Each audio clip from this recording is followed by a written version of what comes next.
Quando nós falamos em causas atuais das aflições, e principalmente como sendo espíritas, né, a gente precisa relevar algumas coisas, precisa relembrar algumas coisas.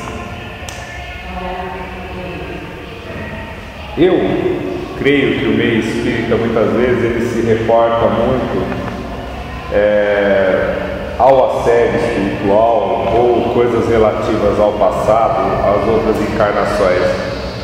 Mas a gente não pode esquecer que de alguma forma a nossa vida ela é regrada por alguns aspectos. Eu posso colocar uns 2 ou 3 a princípio para a gente poder pensar a respeito. A gente não pode esquecer o aspecto religioso, que ainda é muito vivo, né, dentro do nosso psiquismo. Queira ou não, mesmo as pessoas que se desvincularam das religiões tradicionais acabam de alguma forma trazendo, né, no seu arcabouço mental os vícios, né, que são vícios assim, sobre os dogmas, sobre o modo de agir, que eles vêm implantados no nosso psiquismo, vamos colocar aí muito fortemente, pelo menos há 1000 anos, né? Sem contar data posterior a Cristo, onde já se iniciou toda a relação do movimento do cristianismo. Nós podemos também abordar a questão, né, das causas atuais com a relação ética social, né? A gente não pode se reportar a passado ou a encarnações. A gente tem que pensar principalmente na nossa conduta atual, né? Além da conduta, a gente pensar o porquê, qual o tipo de personalidade que a gente vem carregando, né? E que de alguma forma ela vem atrapalhando o nosso desenvolvimento aqui nessa atual vida. E é claro, como espíritas, mas não como místicos, mas como espíritas, analisar profundamente, de uma forma geral, o Evangelho, dentro também do livro dos Espíritos, do livro dos Médiuns, e fazer uma análise consciente, né? Que quando se pega um Evangelho, uma Bíblia, ou quando se entra num assunto relativo às injustiças, né? Ou aos sofrimentos atuais, que a gente possa observar de uma forma clara por que essas coisas acontecem, se realmente o nosso caráter, a nossa característica, ela tem alguma coisa a ver com o que a doutrina espírita nos passa, e se em algum momento nós estamos desvalorizando esse conhecimento e estamos não praticando, né, na íntegra aquele negocinho chamado reforma íntima, né? Porque falar de reforma íntima é fácil, né? É muito fácil. Difícil mesmo é pôr na atividade, né? Fazer ela funcionar no nosso dia a dia. Então, eu percebi o seguinte, dando uma relida hoje nesse trecho, que existem pontos bem pé no chão, bem materialistas, para a gente observar a nossa atualidade, né?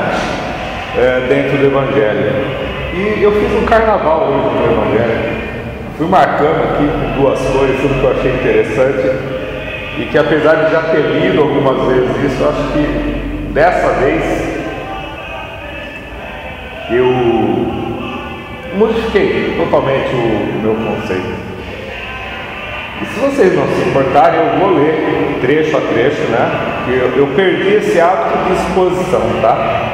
Eu já perdi esse hábito faz algum tempo, então eu estou tentando ser o mais técnico possível, para não entrar numa viagem assim sobrenatural, numa coisa muito bonita, agradável, trabalhar com o Evangelho de uma forma racional mesmo, né?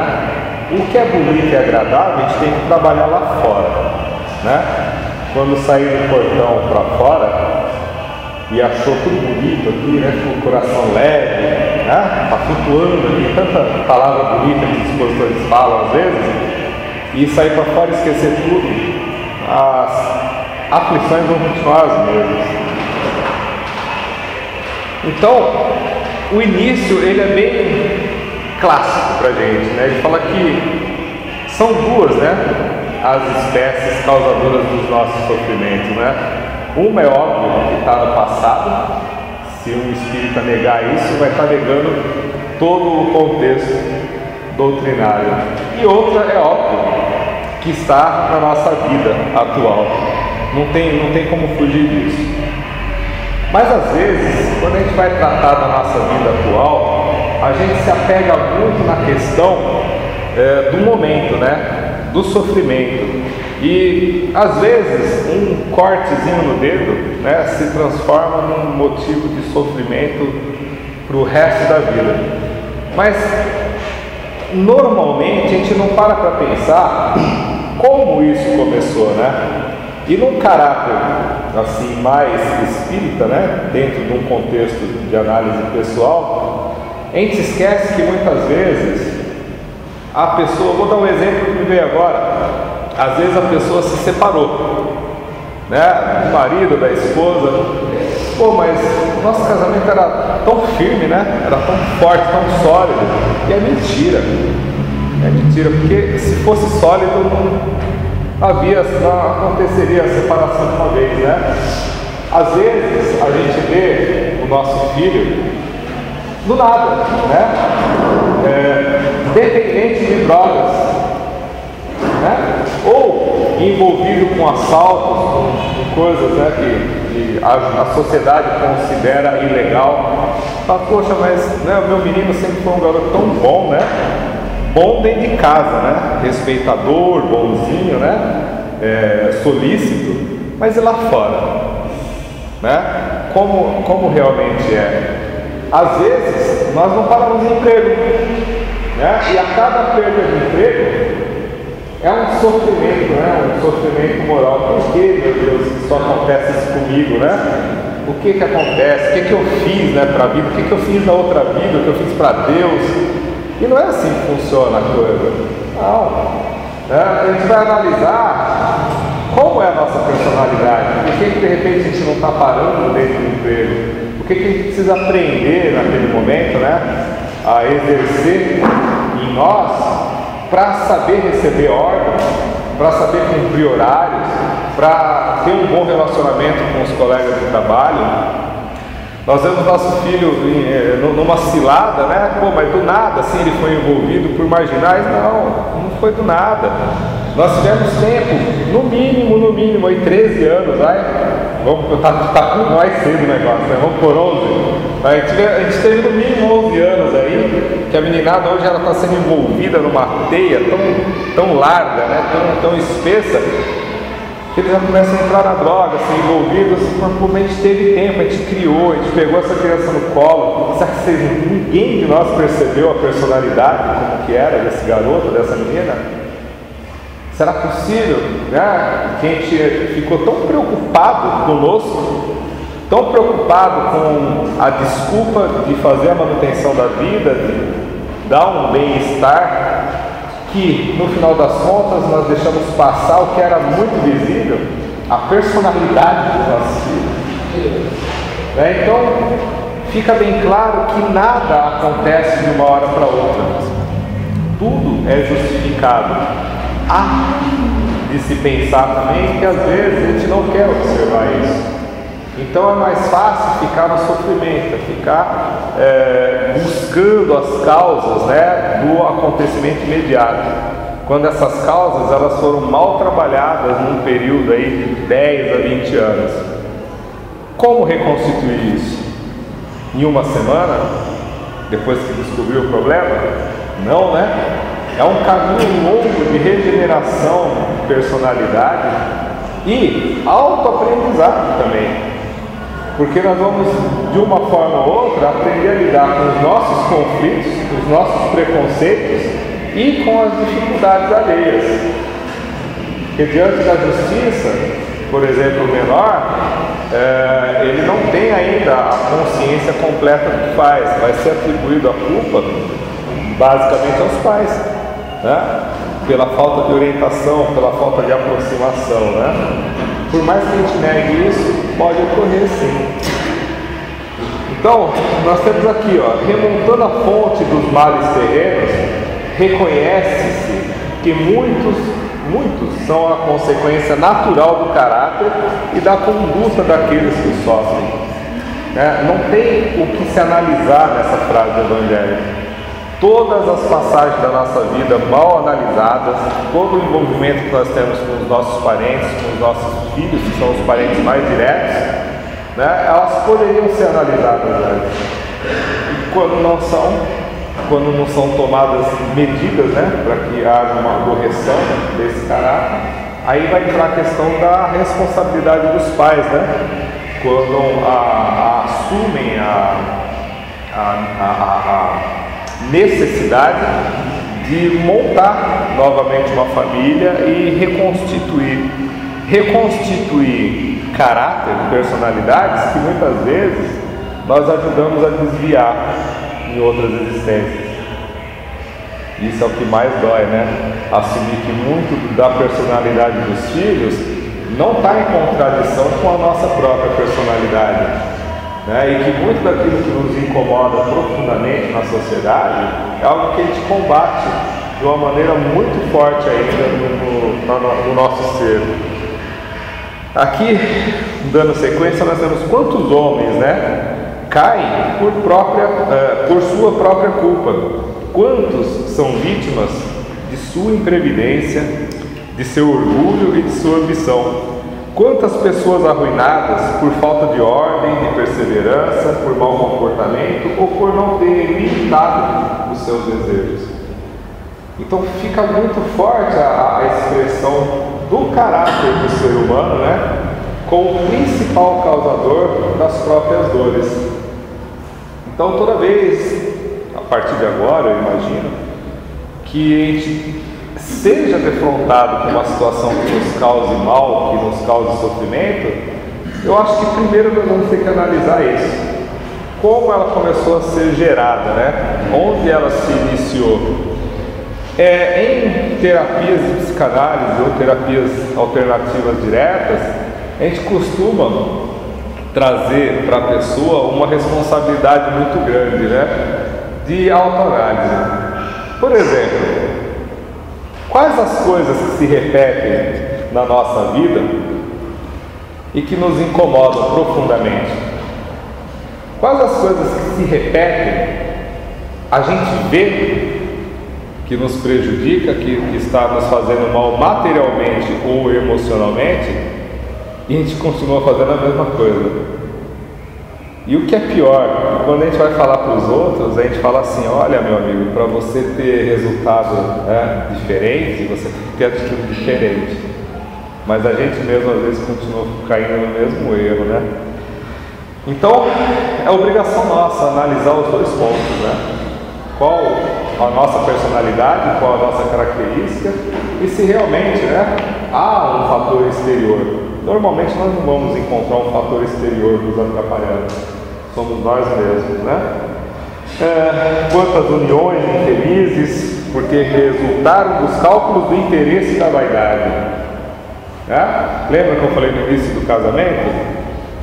Um casamento de 20 anos não acaba porque do nada ocorreu alguma coisa, É que muitas vezes durante 20 anos as pessoas relutaram, em abrir mão para a sociedade, que erraram feio nas suas escolhas, E fica claro, muitas vezes nós vamos mais, a gente age mais pela estética, Se a menina é bonita, se o rapaz é bonito, se está sem barriga, Eu, a essa altura, já não casaria mais, A não ser se fosse pela minha alma. Agora ela já conhece minha alma, ela casaria comigo sim, tô brincando, Mas normalmente a gente se envolve pela estética, ou pelos valores materiais, Só que esses valores materiais, eles vão depreciando. A estética, o corpo bonito, ele vai sofrendo a ação do tempo, a ação dos excessos, do descuido, do cedo, e acaba em canto, E acaba em canto, as pessoas ficam ali amarradas no orgulho, No orgulho de não assumir que realmente optaram de forma errada por um relacionamento. quantas doenças e aleijões são o efeito da intemperança e dos excessos de toda ordem, né? Nós vamos falar coisas diferentes, mas com os mesmos casos, né? Eu conheço pelo menos umas 3 pessoas que já foram no meu relacionamento que na época morriam em médico por causa de gastrite, né? Acho que todo mundo conhece gastrite, já ouviu falar, né?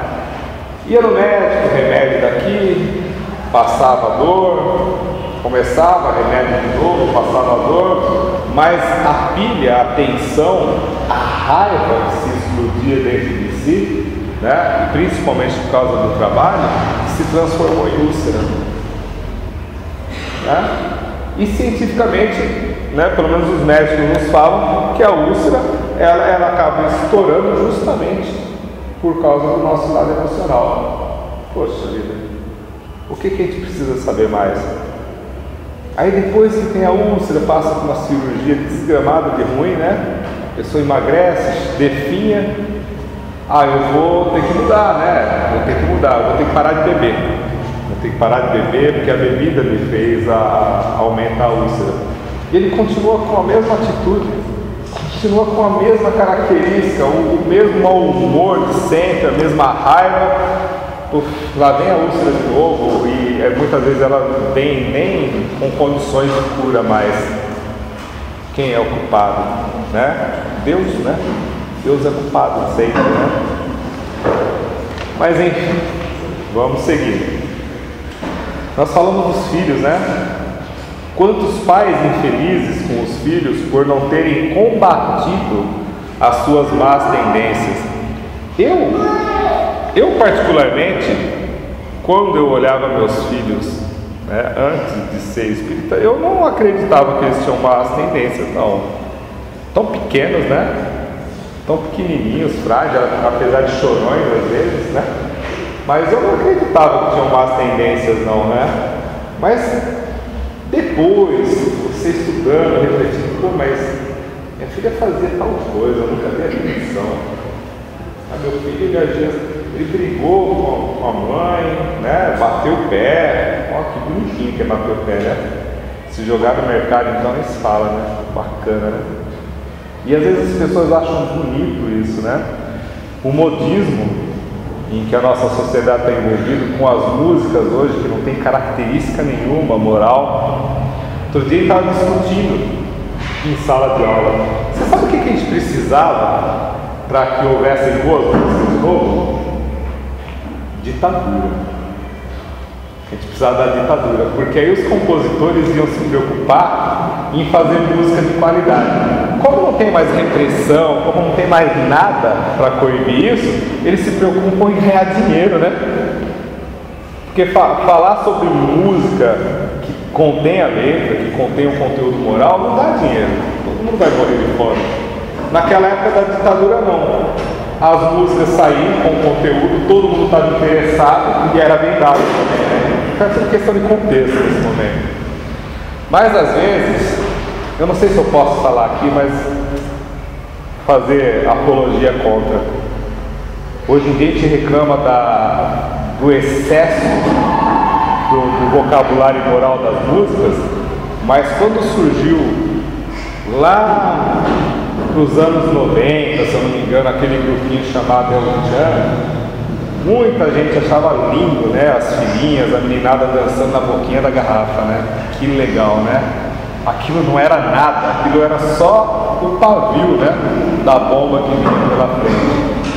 Então, aquilo que a gente julgava bonito, e aí eu não posso culpar mais os adolescentes de hoje, não, porque se eu culpar o adolescente hoje pelo seu comportamento, eu vou estar sendo hipócrita, né? Porque se a gente parar para analisar, que isso também eu acho que é uma causa de sofrimento atual, nós somos os culpados. Nós, a geração, né, anterior, somos os maiores culpados pelo que a gente tem hoje. Então, se a gente parar para pensar, é algo que vai levar aí muito tempo para expurgar isso da sociedade. Então, o que era bonitinho se transformou num pesadelo. um pesadelo social, né? Infelizmente. Que todos, né, os que têm o coração ferido pelas vicissitudes e as decepções da vida, interroguem friamente a própria consciência. Então aqui, nesse trecho, a gente pode refletir sobre tudo, né? As dores particulares, né? A gente não pode esquecer que as nossas dores particulares, aquelas que fazem a gente sofrer muito, elas nada mais são do que dores morais. Morais nossas, morais da nossa parte, porque a gente não aprendeu a lidar com as situações. Sócrates, ele falava o seguinte, que nós, como seres humanos, a gente deve aprender de tudo. A gente tem que aprender de tudo, tem que passar por todas as experiências, mas principalmente, né, a valorização da alma. E a valorização da alma, num contexto geral, é aprimorar a inteligência, é crescer cada vez mais, é ter ferramentas em nossas mãos, do qual a gente consiga lidar com os nossos conflitos. Observe bem que conforme a gente vai se instruindo mais, não que a gente não tenha determinados sentimentos de raiva, não, a gente tem. Mas conforme a gente se instrui mais e mais, a gente tem ferramentas para refletir sobre o problema. Quando a gente reflete mais, a gente tem mais opções de conclusão sobre o que está acontecendo, a gente sofre menos. A gente se torna seres humanos menos agressivos. Eu não estou dizendo que totalmente moralizados ainda não. Mas a gente aprende a controlar o nosso instinto.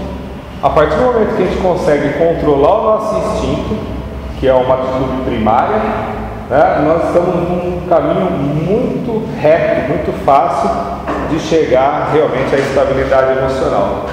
Mas então, cabe a nós, né, aprender a controlar esse sofrimento moral que a gente se entrega. Por quê?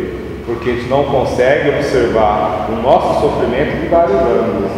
A gente se apega, né, na dor, e a dor ela vira um alicerce, né, às vezes uma vida toda. E ai de quem falar que aquela dor não é tão forte assim. A gente não consegue olhar muitas vezes de fora. Vamos lá.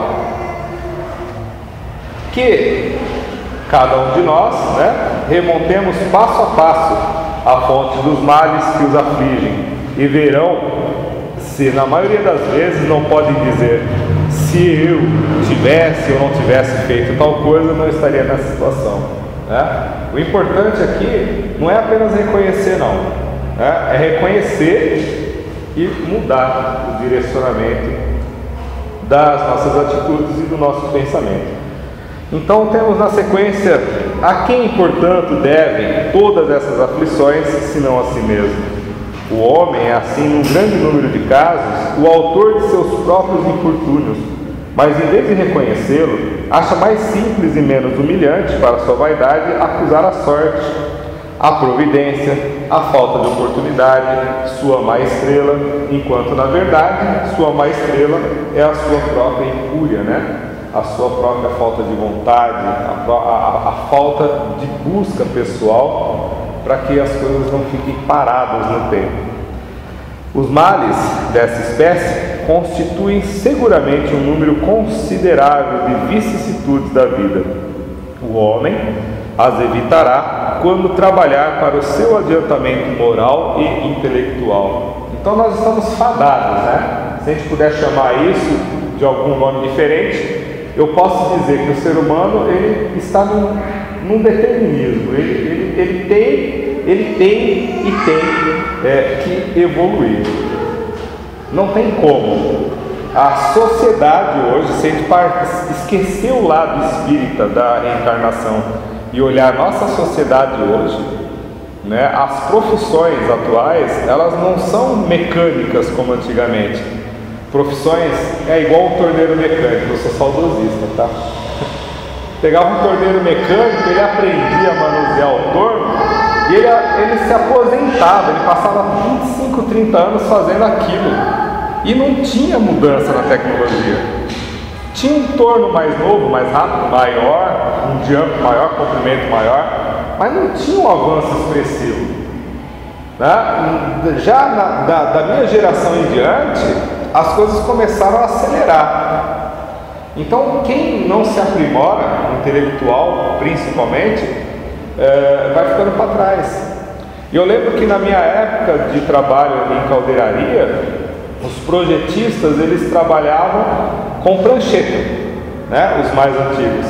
Quem se imagina, qual jovem hoje se imagina fazendo desenho numa prancheta de quase 2 metros quadrados, né? E passando noites ali desenhando com régua?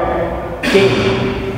Só que na minha época entrou um tal de AutoCAD, né? Que matou um monte de projetista, porque eles não se aprimoraram, eles se recusaram a estudar aquela nova tecnologia. Os mais jovens, aqueles que eu ouvi dizer que isso se chama migração de tecnologia, né? Nós mais velhos somos ignorantes entre uma nova tecnologia. Quem conseguir se readaptar ainda sobrevive um pouco. Quem não conseguir se readaptar, está fora. E hoje, com a aceleração tecnológica que o mundo está, meu irmão trabalha com programação, né? E ele não para de fazer curso. A cada ano e meio, 2 anos, ele está fazendo um novo curso, buscando uma nova graduação, pós-graduação. Por quê? Ele é um cara já considerado um pouco velho, né? Com 36 anos na área. E entra a molecada com 20, 25 anos e entra atropelando, né? O mais velho. Se ele não estiver atualizado, ele fica para trás. A diferença hoje é que não dá para sofrer por causa disso mais. Nós temos todas as condições para isso. A gente não pode ficar no saudosismo do que era do passado, né? E também não pode ficar ali teimando, né? Remando contra a maré. A gente tem que aproveitar e seguir junto, mas de uma maneira uniforme, que faça a gente crescer moralmente e acompanhar a tecnologia, né? Aqui ele diz também que a lei humana ela alcança certas faltas e as pune. Eu acho muito interessante que, pelo tempo que foi escrito o Evangelho, ele fala que a lei humana alcança certas faltas, né? E a gente ainda vê isso na sociedade, né? Muitas faltas, muitas coisas que a gente vê ocorrendo, o braço da lei não atinge, continua. Mas, religiosamente falando, né, aos olhos de Deus, o que escapa? Se a gente for falar aos olhos de Deus, não escapa nada. Mas ele obriga a gente a fazer alguma coisa? Não, né? E a nossa consciência, como é que fica?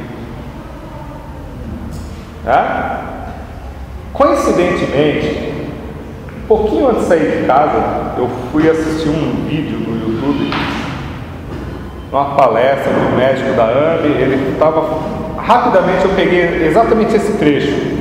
Ele falava sobre transtornos psiquiátricos, né? E as causas anteriores desses problemas. Coincidentemente ele falava assim, lá no passado, o cidadão não valorizou a vida, foi um suicida. E durante 2, 3, 4 encarnações ele foi e se suicidou. E nessa existência, ele tem uma tendência a ter síndrome do pânico, um medo de morrer, né? Um medo de morrer desgramado, que passa uma sombra ali, ele já afasta, meu Deus, minha vida está correndo risco e eu tenho que sumir daqui, e a pessoa vai se isolando. Ela se tranca dentro de casa, ela começa a ouvir vozes, né, que se tornam reais, né? E o médico falou, o que pode ser isso? O que pode ser isso na pessoa, a não ser um processo reeducativo? Algo que faz com que ele lembre constantemente que ele não pode morrer de novo, que a coisa vai ficar muito feia da próxima vez. né? Então seria um modo de purgação, né? Um modo em que a pessoa sofre na atualidade, né? Ela não entende o porquê, mas ela sabe e ela entende uma única coisa, que ela tem que preservar a existência dela. Tá, mas nessa existência atual, houveram fatores que fizeram com que esse medo disparasse. Não é só o passado que influencia ele. Houveram atitudes no momento atual que fez com que essa síndrome disparasse. O desânimo com a vida, né? A incompreensão, de repente, com os atos humanos, a rebeldia, né? De estar, de ter que sair de casa todos os dias, uma depressão não aparente, né? Que a pessoa se atira e se tranca no seu próprio mundo, até que o mundo fala assim para ele: não, você tem que expurgar isso, você tem que passar por essa situação, que é um processo reeducativo. E quem inflige isso a cada um de nós? Deus? Não, né? A nossa própria consciência. Porque no Espiritismo nós compreendemos que nós nunca esquecemos efetivamente do nosso passado. Esse negócio de que reencarnou e esqueceu tudo é até a página 2, né? Da página 2 em diante, se a gente for ler direitinho, a gente vai ver que não funciona dessa forma não. Porque nós trazemos animicamente coisas do passado. Nós dormimos, lembram da questão da emancipação da alma? Nós dormimos e vamos sofrer as mesmas coisas que estamos sofrendo na atualidade. Vamos nas nossas memórias buscar os motivos,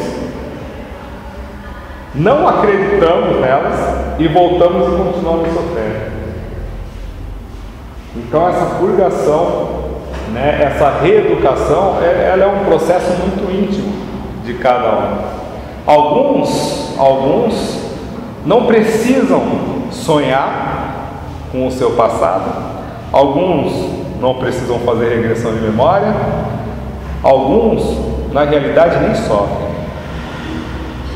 Ao passar por uma experiência, algo que seria motivo de dor profunda para décadas para algumas pessoas, ao passar por uma experiência ele vai analisar, observar quais foram os seus atos e abortar todo esse processo, todo esse apego, né, que existe na individualidade de cada um. Então não tem mistério quando nós falamos em sofrimento atual, causas, né, do sofrimento atual. Não tem mistério quando nós falamos em causas anteriores do nosso sofrimento. Não tem mistério quando nós falamos em mudança de personalidade, né? Ou, assim, para generalizar a coisa, né? A tal da reforma íntima. Porque eu tenho certeza que se cada um de nós fecharmos os olhos e começarmos a pensar quais são as coisas que mais atrapalham nossas vidas e continuam atrapalhando, vai aparecer pelo menos uma meia dúzia de situações. E qual nós vamos trabalhar primeiro? Essa é a grande questão, né? Enfim, que a gente possa procurar analisar tudo o que ocorre à nossa volta, que a gente possa observar além do que ocorre à nossa volta, que a gente possa analisar com muita sinceridade como a gente age, né? Se eu estou falando calmo, se eu sou realmente calmo, se eu estou aprendendo a controlar a minha raiva, né? Se eu sou ansioso demais, o que isso está acontecendo, né? Se eu sou uma pessoa desleixada, né? Por quê? Qual o motivo? A vida ela pode ser difícil, mas ela não é tão ruim assim também, né? Tem muita coisa boa à nossa volta. Mas a gente costuma valorizar muito a dor, né?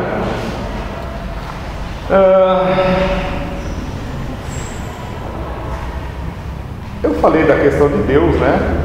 Que ele vê o progresso de todas as criaturas, principalmente.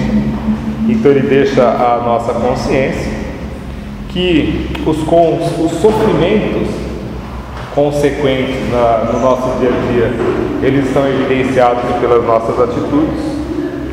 mas que chega uma hora que nós temos que abandonar, né, o velho hábito de achar que as coisas nos são impostas, né, por causa da reencarnação, né? Eu acho que tem uma confusão muito grande quando se começa a estudar a doutrina espírita, falar que a nossa programação reencarnatória é feita para acontecer esse ou aquele fato. Pode ser que esteja previsto ali, mas não significa que vai acontecer, que as nossas mudanças elas têm que ser constantes, e as coisas só acontecem, se repetem na nossa vida se a gente não mudar, né? Enfim, cabe a cada um de nós exercitar constantemente aquilo que já conhece de sobra. É ler, se instruir e tentar ao máximo pôr isso em prática, como forma de melhoria imediata. Eu conheci uma pessoa sofrendo de depressão, afastada já do seu emprego há 4 anos, né? Tá, tudo bem, tá recebendo seu salário, tá lá bonitinho, tudo, mas a dor continua, né? Não tem o contato com as pessoas da sua volta, porque a alegação eram as pessoas, né? O tumulto à volta de si. Então essa era a alegação, pânico a princípio, depressão, afastada. Mas a vida dessa pessoa não estava boa. Aí ele nos procurou com relação à terapia e nós fomos trabalhar com a regressão de memória. Interessantemente, essa pessoa acessou num único dia umas 10 ou 12 existências, bem rápido, todas envolvendo mortes violentas e assassinatos violentos, mas com um único detalhe repetitivo, com as mãos, estrangulamento. Imagine a situação: apertar a garganta de alguém até sufocar e até essa pessoa morrer. Então foi uma troca de experiências, ora matando, ora sendo morto da mesma forma. E ele viu tudo isso nas regressões, ficou pensativo e no final de alguns meses ele me falou o seguinte: gozado, eu com 12 anos quase matei meu irmão, brincando, né? O moleque tem mania de brincar de luta, né? É uma coisa assim, tá na pele, né? E brincando com meu irmão, ele fez a mesma coisa. Pegou o irmão dele pelo pescoço, foi apertando, e num determinado segundo ele largou. A partir daquele momento, já naquela idade, os pais perceberam que ele foi definhando, ele foi entrando num processo de tristeza, né? Passou para a adolescência, fase adulta, casou, constituiu família, e aquilo foi só ampliando, né? Onde a gente começa a entender a crise do espírito, quando ele realmente reconhece que algo tem que ser mudado. Então, essa depressão ficou muito claramente associada ao comportamento repetitivo. E no momento em que ele quase matou o próprio irmão, houve um disparo do qual ele se ressentiu e começou a criar todo esse processo depressivo. Ou seja, ninguém impôs isso a ele. É o espírito, né, de cada um de nós buscando soluções para o seu problema. Mas, como muitas vezes a gente não tem o crescimento moral e o crescimento intelectual, a gente se fixa na dor. Não estou dizendo que essa pessoa não tivesse evolução intelectual, tinha, mas não o necessário para lidar com os seus próprios conflitos. Coincidentemente, o psiquiatra dele, naqueles meses, pediu para fazer um exame do esôfago. E nós fomos pesquisar o que ele disse, e a disfunção, eu não sei dizer o nome, mas o fato da química do esôfago estar desregulada causa depressão, né? E tem tudo a ver. o local de sufocamento. Ou seja, a partir dali, ele tinha consciência do que estava acontecendo, ele tinha ferramentas para lidar com essas situações e foi tocar a vida dele, voltando a trabalhar, tudo bonitinho, né? E eu espero que assim continue. Agora, nós temos várias ferramentas para identificar isso. A nossa razão é mais do que o suficiente para identificar isso, mas o que a gente precisa é adquirir força, é adquirir conhecimento e trabalhar de uma maneira muito sincera para lidar com todas essas situações. Bom, basicamente hoje a gente tem que refletir sobre isso, né? As causas atuais das nossas aflições, elas estão à nossa volta, mas não estão à nossa volta porque nos trazem elas. Elas estão à nossa volta porque nós criamos elas, alimentamos, e depois que nós alimentamos, é como a gente diz, é nosso filho, né? Se é nosso filho, a gente tem que arcar com ele. Ou a gente corrige, né? Ou sofre junto com ele, infelizmente. Tá ok? Muito obrigado a todos, né? E tem recadinhos? Desce?